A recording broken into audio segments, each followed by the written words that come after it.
सेङ्कु जानेवाला छ अब इन्डिया।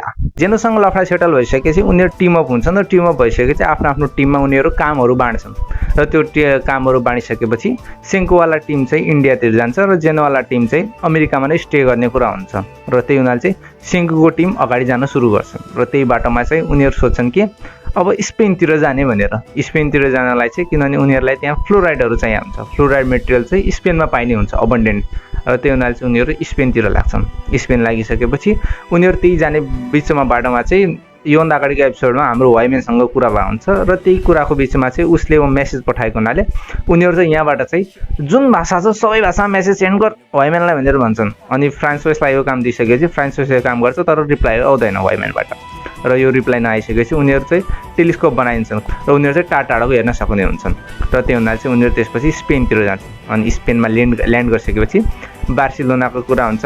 ओ रियल म्याड्रिड फ्यान बार्सिलोना फ्यान्सहरू कोही कमेन्ट गरिदियो कोही छ भनेपछि।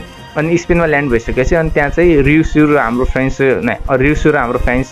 होइस हो कि फ्र्याङ्क होइस ऊ चाहिँ अनि एक्साइटेड हुन्छन् के को लागि अलिभ ओइलको लागि। अलिभ ओइल हामी सबैलाई थाहा छ खानाको स्वाद चाहिँ इन्हान्स गर्छ भनेर र त्यही हुनाले चाहिँ उनीहरू त्यहाँ ल्यान्ड भइसकेपछि उनीहरू अलिभ ओइलको खोजीमा लाग्छन् अनि फ्लोराइडको खोजीमा नै हुन्छन्। त्यसको लागि चाहिँ उनीहरू अलिभ ओइल खोज्दै चाहिँ पाउँछन् र त्यहाँबाट अलिभ ओइलहरू टिप्छन् र त्यसको तेल बनाउँछन्।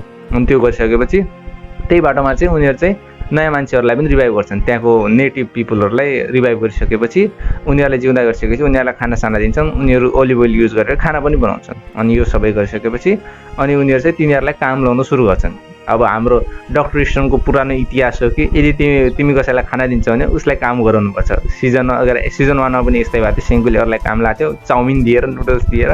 त्यसरी नै अब उनीहरू चाहिँ ओलिभ ओइलबाट बनेको खाना चाहिँ उनीहरूलाई दिन लाग्छन् र कम्युनिकेसनको लागि फ्र्याङ्क होइस चाहिँ उनीहरूसँग कम्युनिकेसन गर्छन् किनभने उसलाई स्पेनिस पनि आउने हुन्छ। अब मलाई हुँदैन त्यही हुनाले उनीहरू चाहिँ के भन्छ ठिकै एउटा शब्द थियो म बिर्सिहालेँ, ठिकै छ छोडिदियो। अनि सेङ्कुको यहाँबाट स्ट्राटेजी के हुन्छ भन्ने कुरा उनीहरूको प्रुभ हुन्छ। उनीहरू चाहिँ फ्लोराइड खोज्छन् अनि त्यहाँका स्थानीयहरूलाई काम लाएर उनीहरू त्यहाँबाट फ्लोराइड निकालेर आफ्नो मसिनमा राख्छन् अथवा सिपमा राख्छन्। तर उनीहरूसँग एउटा अर्को समस्या हुन्छ कि फ्युल छैन त्यही समस्या हुन्छ। अनि फ्युल नभइसकेपछि उनीहरूले चाहिँ कस्तो भनेपछि अफ्रिकाको पुरै चक्कर काटेर अनि त्यसपछि इन्डिया जानुपर्ने हुन्छ। यति धेरैको लागि फ्युल छैन, त्यसको लागि बिचबाट कहाँबाट स्विज क्यानलबाट उनीहरूले जानुपर्ने हुन्छ। तर कुरा के भने चाहिँ 3500 वर्ष बित्दा चाहिँ स्विज क्यानलमा चाहिँ केही न केही चाहिँ जम्मा भयो, डेब्री जम्मा भएर स्विज क्यानल ब्लक भएको हुनसक्छ, जस्तै पेनामा क्यानलसँग भएको थियो हो। त्यसरी नै चाहिँ स्विज क्यानललाई उनीहरू चेक गर्न जान्छन्।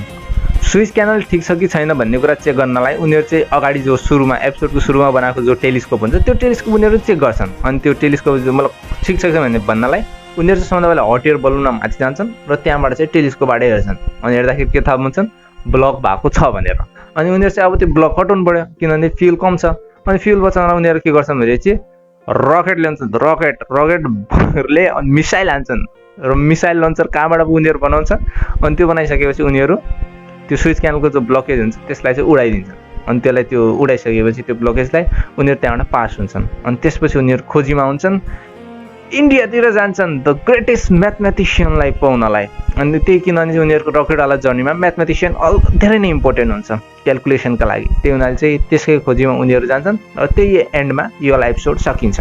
र यो एपिसोड सकिसकेपछि अहिलेसम्म हेर्छौँ भनेपछि डक्टर स्टोनको बारेमा म आफ्नो ओपिनियन दिन्छु। सिजन 1 सिजन 2 देखि लिएर आएको अहिलेसम्म चाहिँ यस्तो हो, डक्टर स्टोनको फ्यानहरू चाहिँ हेरिहाल्छन्, त्यसमा केही छैन।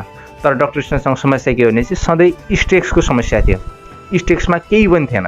जहिले पनि चाहिँ हाम्रो स्टेक्स यति तल थियो कि त्यो इनफ हुक नै पैदा हुन्थेन स्टोरीमा। जस्तै कि सिजन 4 नै तिमीहरू योभन्दा अगाडिको सिजनमा हेर्छौ भनेपछि उतिबेला स्टेक्स चाहिँ हरेकको लाइफ थियो, सबै मर्छन् भन्ने कुरा थियो किनभने जेनोको आर्मीले सबैलाई गोली हानेर मार्न लाग्थ्यो। उति बेला स्टेक्स राम्रो थियो अनि हुक पनि भएको थिए। तर अहिलेको हेर्छौ भने चाहिँ त्यति धेरै स्टेक्सहरू छैन र त्यही भएर चाहिँ स्टोरी धेरै प्लेन जान लाग्या हुन्छ। मलाई के समस्या छैन हुन यो यस्तो तरिकाले स्टोरी गएको हुनाले, किनभने चाहिँ एकचोटिको डक्टर स्टोन फ्यान सधैँको डक्टर स्टोन फ्यान र त्यही हुनाले चाहिँ त्यति ठुलो इस्यु छैन मेरो लागि। र अब चाहिँ भेटौँला कुनै अर्को एपिसोडमा, एपिसोड नम्बर 3 मा म भिडियो बनाउँछु। थाहा छ म लेट छ भिडियोको लागि तर पनि केही छैन। त्यही हुनाले चाहिँ त्यति बेलासम्मलाई बाई बाई।